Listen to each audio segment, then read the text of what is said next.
Van welcome back to our YouTube channel. ಎಲ್ಲರೂ ಹೇಗಿದ್ದೀರಾ? ಎಲ್ಲರೂ ಚೆನ್ನಾಗಿದ್ದಾರೆ ಅಂದ್ಕೊಳ್ತೀನಿ.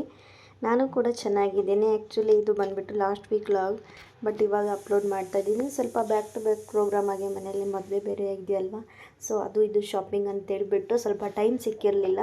ಹಾಗಾಗಿ ವಿಡಿಯೋನ ಇವಾಗ ಅಪ್ಲೋಡ್ ಮಾಡ್ತಾಯಿದ್ದೀನಿ. ಇದು ಬಂದುಬಿಟ್ಟು ದೀಪಾವಳಿ ಹಬ್ಬದ ವ್ಲಾಗ್ ಆಗಿರುತ್ತೆ. ಇನ್ನು ಊರಿಂದ ಬಂದಮೇಲೆ ನನಗೆ ಒಂದೇ ದಿನ ಟೈಮ್ ಇತ್ತು ಆ್ಯಕ್ಚುಲಿ ಹಬ್ಬಕ್ಕೆ. ಹಾಗಾಗಿ ಸ್ವಲ್ಪ ಹಬ್ಬ ಮಾಡೋದು ಬೇಡವೋ ಅನ್ನೋ ಕನ್ಫ್ಯೂಷನ್ನಲ್ಲೇ ಇನ್ನೂ ಇದ್ದೀನಿ. ಯಾಕಂದರೆ ಒಂದೇ ದಿನಕ್ಕೆ ಯಾವುದೂ ಕೂಡ ಆಗೋಲ್ಲ. ಹೊರಗಡೆ ಬೇರೆ ಮಳೆ ಇತ್ತು, ಈ ಬಟ್ಟೆ ಎಲ್ಲ ಒಣಗಿಸೋದು ಕೂಡ ತುಂಬಾ ಕಷ್ಟ, ಹಾಸಿಗೆ ಎಲ್ಲ. ಹಾಗಾಗಿ ನೋಡೋಣ ಏನು ಮಾಡೋದು ಅನ್ನೋ ಕನ್ಫ್ಯೂಷನ್ನಲ್ಲೇ ಕೂಡ ಇನ್ನೂ ಇದ್ದೀನಿ. ಇನ್ನು ಮನೆಯೆಲ್ಲ ಒಂದೇ ದಿನದಲ್ಲಿ ಆದಷ್ಟು ಬೇಗ ಬೇಗ ಕ್ಲೀನ್ ಮಾಡಿಕೊಂಡೆ. ಯಾವ್ದು ಮಾಡೋದು ಯಾವ್ದು ಬಿಡೋದು ಅಂತಲೂ ನನಗೆ ತೋಚ್ತಾನೆ ಇರಲಿಲ್ಲ. ಆ್ಯಕ್ಚುಲಿ ನಾವು ಸಂಜೆ ನಿನ್ನೆ ಬಂದಿದ್ದು ತಿರುಗಿ ನೆಕ್ಸ್ಟ್ ಡೇಯಿಂದನೂ ಬೆಳಗ್ಗೆಯಿಂದನೂ ಕೆಲಸ ಮಾಡೋಕ್ಕೆ ಸ್ಟಾರ್ಟ್ ಮಾಡಿದ್ದೀನಿ. ಒಂದು ಟಿಫನ್ನು ಹೊರಗಡೆಯಿಂದ ತರಿಸಿದ್ವಿ. ಟಿಫನ್ನು ಒಂದು 9 ಗಂಟೆಗೆ ಮಾಡಿಕೊಂಡು 9 ಗಂಟೆಯಿಂದ ಮಾಡೋಕ್ಕೆ ಸ್ಟಾರ್ಟ್ ಮಾಡಿದ್ದೆವು. ಆ್ಯಕ್ಚುಲಿ ಇದು ಕೆಲಸ ಎಲ್ಲ ಮುಗಿಯೋದಕ್ಕೆ ರಾತ್ರಿ 8 ಗಂಟೆನೇ ಆಗೋಯಿತು. ಆದ್ರೂ ಇನ್ನೂ ಕೆಲವೊಂದು ಸಣ್ಣ ಪುಟ್ಟ ಎಲ್ಲ ಕೆಲಸಗಳು ಪೆಂಡಿಂಗ್ ಇತ್ತು. ಇವಾಗ ಫಸ್ಟೆಲ್ಲ ನಾನು ಸ್ವಲ್ಪ ಧೂಳೆಲ್ಲ ಅಂದ್ಕೊಂಡ್ಬಿಟ್ಟು ಇವಾಗ ಫಸ್ಟು ಪಾತ್ರೆ ಸಾಮಾನೆಲ್ಲ ಹೊರಗಡೆ ತೊಳೆದು ಇಟ್ಕೊಂಡಿದ್ದೆ ಸ್ವಲ್ಪ ಡ್ರೈ ಆಗಲಿಕ್ಕೆ. ಆಮೇಲೆ ಗ್ಯಾಸ್ ಕಟ್ಟೆ ಎಲ್ಲ ಟೈಲ್ಸ್ ಏನೇನಿದೋ ವೈಟ್ ಬೇರೆ ಹಾಕಿದ್ದಾರೆ ಈ ಮನೆಗೆ, ಸೊ ಕ್ಲೀನ್ ಮಾಡೋದು ತುಂಬಾ ಕಷ್ಟ. ಯಾವಾಗಲೂ ನಾನು ಮನೇನ ಕ್ಲೀನ್ ಇಟ್ಟೇ ಇರ್ತೀನಿ, ಬಟ್ ಏನೋ ಗೊತ್ತಿಲ್ಲ, ನಾನು ಊರಿಗೆ ಹೋದ್ರೂ ಎಲ್ಲ ವಿಂಡೋಸ್ ಎಲ್ಲ ಲಾಕ್ ಮಾಡಿ ಹೋಗಿರ್ತೀನಿ, ಎಲ್ಲ ಪ್ಯಾಕ್ ಮಾಡಿ ಹೋಗಿರ್ತೀನಿ, ಆದ್ರೂ ಕೂಡ ಸಿಕ್ಕಾಪಟ್ಟೆ ಧೂಳಾಗ್ತಿರುತ್ತೆ.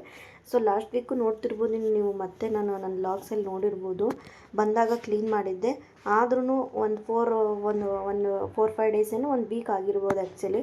ಬರೋಷ್ಟರಲ್ಲಿ ಇಷ್ಟೆಲ್ಲ ಗಲೀಜಾಗಿಬಿಟ್ಟಿದೆ. ಸೊ ಹಾಗಾಗಿ ಹೇಗಿದ್ದರೂ ಹಬ್ಬನೇ ಅಂತೇಳ್ಬಿಟ್ಟು ಎಲ್ಲ ಡೀಪ್ ಕ್ಲೀನ್ ಮಾಡ್ಕೊಳ್ತಾ ಇದ್ದೀನಿ. ಇವತ್ತು ಒಂದು ಡೇ ಪೂರ್ತಿ ನನಗೆ ಮನೆಯಾಗೆ ಕಿಚನ್ ಕ್ಲೀನ್ ಮಾಡೋದೇ ಆಗೋಯಿತು. ಎಲ್ಲ ಕ್ಲೀನ್ ಮಾಡಿಕೊಂಡು ಇನ್ನು ಮತ್ತೆ ಎಲ್ಲ ಜೋಡಿಸ್ಕೊಳ್ತಾ ಇದ್ದೀನಿ ರಿಟರ್ನು. ಈ ಫ್ಲವರ್ಸ್ ಎಲ್ಲ ತುಂಬಾ ಕಷ್ಟ ಕ್ಲೀನ್ ಮಾಡೋದು.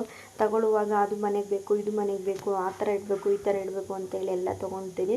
ಬಟ್ ಕ್ಲೀನ್ ಮಾಡುವಾಗ ಅನಿಸುತ್ತೆ ಇದೆಲ್ಲ ಯಾಕಾದರೂ ತೊಗೊಂಡೆ ಅಂತ. ಏನೂ ಮಾಡೋಕ್ಕಾಗಲ್ಲ, ಚೆನ್ನಾಗಿ ಕಾಣಬೇಕು ಅಂದರೆಲ್ಲ ಕ್ಲೀನ್ ಮಾಡಲೇಬೇಕಲ್ವ. ಈ ಥರ ಡೀಪ್ ಕ್ಲೀನ್ ಮಾಡಿ ತುಂಬ ದಿನ ಆಗಿತ್ತು. ಆಗಾಗ ಮಾಡ್ಕೊಳ್ತಾ ಇರ್ತೀನಿ, ಆದ್ರೂ ಕೂಡ ಈ ಮನೇಲಿ ತುಂಬಾ ಡಸ್ಟ್ ಆಗುತ್ತೆ. ಸೊ ಹಾಗಾಗಿ ಅವನ್ನೆಲ್ಲ ಸ್ವಲ್ಪ ಬಿಸಿನೀರಲ್ಲಿ ನೆನೆಯೋಕೆ ಇಟ್ಟಿದ್ದೆ. ಇನ್ನು ಬಟ್ಟೆ ಕೂಡ ವಾಷಿಂಗ್ ಮಿಷಿನ್ಗೆ ಹಾಕಿದ್ದೆ. ಅಷ್ಟರಲ್ಲೇ ನಾನು ಕಿಚನ್ ಕ್ಲೀನ್ ಮಾಡಿಕೊಂಡೆ. ಇನ್ನು ಸ್ವಲ್ಪ ಸಣ್ಣ ಪುಟ್ಟ ಇನ್ನೂ ಕೆಲಸಗಳಿತ್ತು. ಎಷ್ಟು ಕ್ಲೀನ್ ಮಾಡಿಕೊಂಡ್ರು ನೋಡಿ ಇನ್ನೂ ಅರ್ಧ ಕೆಲಸ ಪೂರ್ತಿ ಕಂಪ್ಲೀಟಾಗಿ ಆಗ್ತಾನೇ ಇರಲಿಲ್ಲ. ಎಲ್ಲ ಒಂದು ಸಾರಿ ಎಲ್ಲ ಒರೆಸ್ಕೊಂಡ್ಬಿಟ್ಟು ಎಲ್ಲ ಜೋಡಿಸ್ಕೊಳ್ತಾ ಇದ್ದೀನಿ. ನೋಡಿ, ಜೋಡಿಸಿದ ಮೇಲೆ ಈ ಥರ ನೀಟಾಗಿ ಕಾಣ್ತಾಯಿದೆ. ಇವಾಗ ಒಂದು ಸ್ವಲ್ಪ ಮನಸ್ಸಿಗೆ ಸಮಾಧಾನ ಆಯಿತು. ಇನ್ನು ರೂಮೆಲ್ಲ ಕ್ಲೀನ್ ಮಾಡಿಕೊಂಡು ಸ್ವಲ್ಪ ಬೆಡ್ ಕವರೆಲ್ಲ ಚೇಂಜ್ ಮಾಡಿದೆ. ಅಷ್ಟರಲ್ಲೇ ಇನ್ನೇನು ಫ್ಲವರ್ಸ್ ಎಲ್ಲ ವಾಶ್ ಮಾಡಿ ಇಟ್ಕೊಂಡಿದ್ದೆ. ನೈಟ್ ಬೇರೆ ಮಳೆ ಆಗ್ತಾಯಿತ್ತು ಸ್ವಲ್ಪ, ಹಾಗಾಗಿ ಮೇಲೆ ಬಿಸಿಲಿಗೆ ಹಾಕೋದು ಬೇಡ, ಮಳೆ ಬೇರೆ ಆಗ್ತಾಯಿದೆ ಅಂತೇಳ್ಬಿಟ್ಟು ಬೆಳಗ್ಗೆ ಹಾಕಿದ್ರಾಯ್ತು ಅಂತೇಳಿ ಹಂಗೆ ಇಟ್ಟೆ. ಕಂಪ್ಲೀಟಾಗಿ ಇವಾಗೆಲ್ಲ ಸ್ವಲ್ಪ ಕ್ಲೀನ್ ಆಯಿತು. ಇವಾಗ ಒಂದು ಸ್ವಲ್ಪ ಮನಸ್ಸಿಗೆ ಸಮಾಧಾನ ಅನ್ನಿಸ್ತು. ಇನ್ನು ನೆಕ್ಸ್ಟ್ ಡೇಯಿಂದ ಲಾಗ್ನ ಕಂಟಿನ್ಯೂ ಮಾಡಿಕೊಂಡೆ. ಅವತ್ತು ಫುಲ್ಲು ಟೈರ್ಡ್ ಆಗಿದ್ದರಿಂದ ವೀಡಿಯೋನ ಕಂಟಿನ್ಯೂ ಮಾಡೋಕ್ಕಾಗಲಿಲ್ಲ. ಇನ್ನು ನಾಳೆನೇ ಹಬ್ಬ ಇರೋದ್ರಿಂದ ಲಾಸ್ಟ್ ಟೈಮ್ ತಂದಿದ್ದ ದೀಪನೇ ನಾನು ಯಾವಾಗಲೂ ವರ್ಷನೂ ಹಾಗೆ ಮಾಡ್ತೀನಿ. ಹಬ್ಬ ಮುಗಿದ್ಮೇಲೆ ಎಲ್ಲ ಕ್ಲೀನಾಗಿ ವಾಶ್ ಮಾಡಿಬಿಟ್ಟು ಬಿಸಿಲಿಗೆ ಒಣಗಿಸಿ ಎಲ್ಲ ನೀಟಾಗಿ ಪ್ಯಾಕ್ ಮಾಡಿ ಇಟ್ಟಿರ್ತೀನಿ. ಅದನ್ನೇ ನೆಕ್ಸ್ಟ್ ಇಯರ್ಗೂ ಕೂಡ ಯೂಸ್ ಮಾಡ್ಕೊಳ್ತೀನಿ.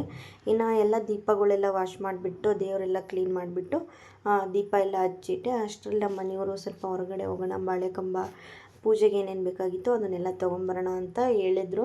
ಸೊ ಹಾಗಾಗಿ ರೆಡಿಯಾಗಿದ್ದೆ. ಬರುವಾಗ ಅವ್ರು ಕೇಕ್ ತೊಗೊಂಡು ಬಂದರು, ತಿನ್ಕೊಂಡು ಹೋಗೋಣ ಅಂತೇಳ್ಬಿಟ್ಟು ಕೂತ್ಕೊಂಡಿದ್ವಿ. ಇನ್ನು ಸ್ವಲ್ಪ ಮಳೆನೂ ಕೂಡ ಇತ್ತು ಲೈಟಾಗಿ. ಹೋಗಿ ಅಲ್ಲಿ ತುಂಬ ರಶ್ ಇದ್ದಿದ್ದರಿಂದ ನಾನು ಹೋಗಿ ತರುವಾಗ ವಿಡಿಯೋ ಮಾಡ್ಕೊಳಕ್ಕಾಗಲಿಲ್ಲ.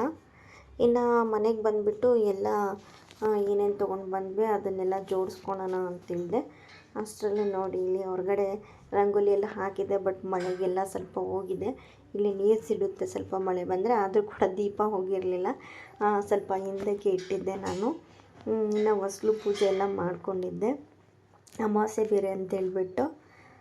ಸ್ವಲ್ಪ ಸಿಂಪಲ್ಲಾಗಿ ಮನೆಯೆಲ್ಲ ಡೆಕೋರೇಷನ್ ಮಾಡಿದ್ದೆ, ಎಲ್ಲ ಕ್ಲೀನ್ ಮಾಡಿ ಲೈಟಿಂಗ್ಸ್ ಎಲ್ಲ ಹಾಕಿದ್ದೆ. ನೋಡಿ ಎಷ್ಟು ಚೆನ್ನಾಗಿ ಕಾಣಿಸ್ತಾ ಇತ್ತಿದ್ದು. ಒಂಥರ ಮನೆಯೆಲ್ಲ ಕ್ಲೀನ್ ಮಾಡಿ ನೋಡೋಕ್ಕೆ ಒಂದು ಅಂದ ಚೆಂದ ಅನಿಸುತ್ತೆ.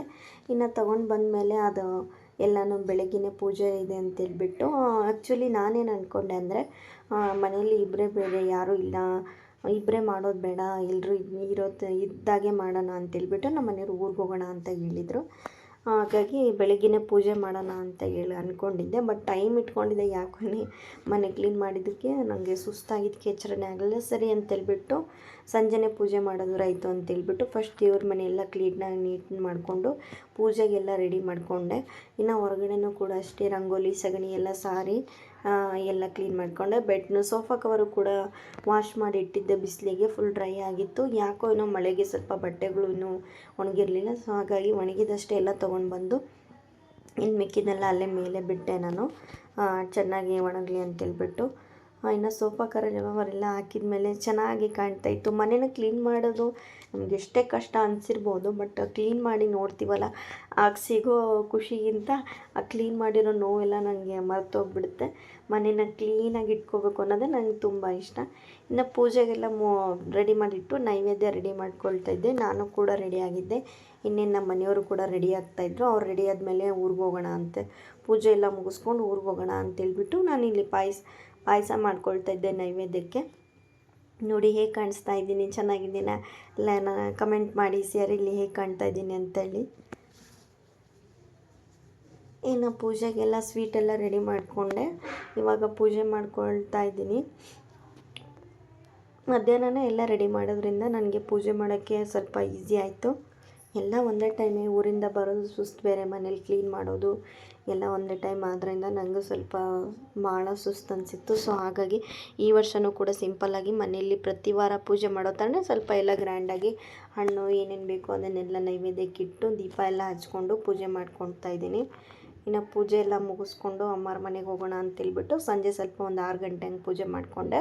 ಅವರು ಕೂಡ ನಾನು ಹೋಗೋ ತನಕ ವೇಟ್ ಮಾಡ್ತಾಯಿದ್ರು. ಅವರೊಂದು 7 ಗಂಟೆ ಹಂಗೆ ಪೂಜೆ ಮಾಡ್ಕೊಳ್ಳೋಣ ಅಂತೇಳ್ಬಿಟ್ಟು ಇನ್ನು ಇಬ್ಬರು ಕಂಕಣ ಕೂಡ ಕಟ್ಕೊಂಡ್ವಿ. ಪೂಜೆ ಮಾಡಿ ಸ್ವಲ್ಪ ಮನೇಲಿ ಹೋಗಬಾರ್ದು, ಬಾಗಿಲೆಲ್ಲ ಹಾಕೋದು ಬೇಡ ಅಂತೇಳ್ಬಿಟ್ಟು ಸ್ವಲ್ಪ ಹೊತ್ತು ಒಂದು ½ ಅನ್ ಅವರ್ ಕೂತ್ಕೊಂಡಿದ್ದು, ಒಂದೆರಡು ಫೋಟೋ ವೀಡಿಯೋಸ್ ಕೂಡ ಮಾಡ್ಕೊಂಡ್ವಿ. ಇನ್ನು ಅಮ್ಮರ ಮನೆಗೆ ಹೊರಟ್ವಿ. ಇಲ್ಲಿಂದ ಒಂದು ½ ಅನ್ ಅವರ್ ಆಗುತ್ತೆ ನಾವು ಹೋಗೋದು. ಸೊ ಹಾಗಾಗಿ ಬೇಗನೆ ಸ್ವಲ್ಪ ಹೊರಟ್ವಿ, ಒಂದು 6:30 ಇನ್ನು ಅಮ್ಮರ ಮನೆಗೂ ಕೂಡ ರೀಚ್ ಆದ್ವಿ. ನಾವು ಹೋಗೋಷ್ಟರಲ್ಲಿ ಅವರು ಕೂಡ ಎಲ್ಲ ಪೂಜೆಗೆ ರೆಡಿ ಮಾಡ್ಕೊಂಡಿದ್ರು, ನಮಗೆ ವೇಟಿಂಗ್ ಮಾಡ್ತಾಯಿದ್ರು. ಇನ್ನು ಅಮ್ಮ ಕೂಡ ಹೋಳಿಗೆ ಮಾಡ್ತಾಯಿದ್ರು ಪೂಜೆಗೆ. ಅವರು ಕೂಡ ಎಲ್ಲ ರೆಡಿ ಮಾಡಿಟ್ಟು ಇನ್ನೇನು ಪೂಜೆ ಮಾಡೋದಷ್ಟೇ ಬಾಕಿ ಇತ್ತು. ಇನ್ನು ಹೋದ್ಮೇಲೆ ಎಲ್ಲರೂ ಕೂಡ ಪೂಜೆ ಮಾಡ್ಕೊಂಡ್ವಿ. ಇನ್ನು ನಮ್ಮ ತಂಗಿ ಮೊನ್ನೆ ಎಂಗೇಜ್ಮೆಂಟ್ ಆಯ್ತಲ್ವ, ಸೊ ಆ ಹುಡುಗನೂ ಕೂಡ ಬರ್ತೀನಿ ಅಂತ ಹೇಳಿದ್ದ, ನಮ್ಮ ತಂಗಿ ಬಾವಿ ಗಂಡ.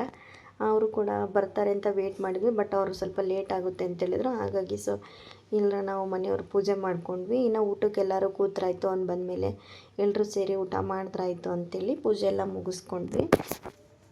ಇಬ್ಬರೇ ಮಾಡೋದಕ್ಕೂ ಎಲ್ಲರೂ ಸೇರಿ ಮಾಡೋದಕ್ಕೂ ತುಂಬಾ ಡಿಫ್ರೆನ್ಸ್ ಇರುತ್ತೆ.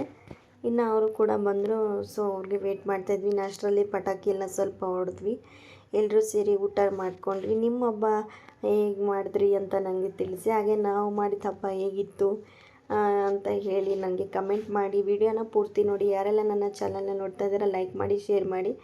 Thank you for watching. See you the next vlog. Bye.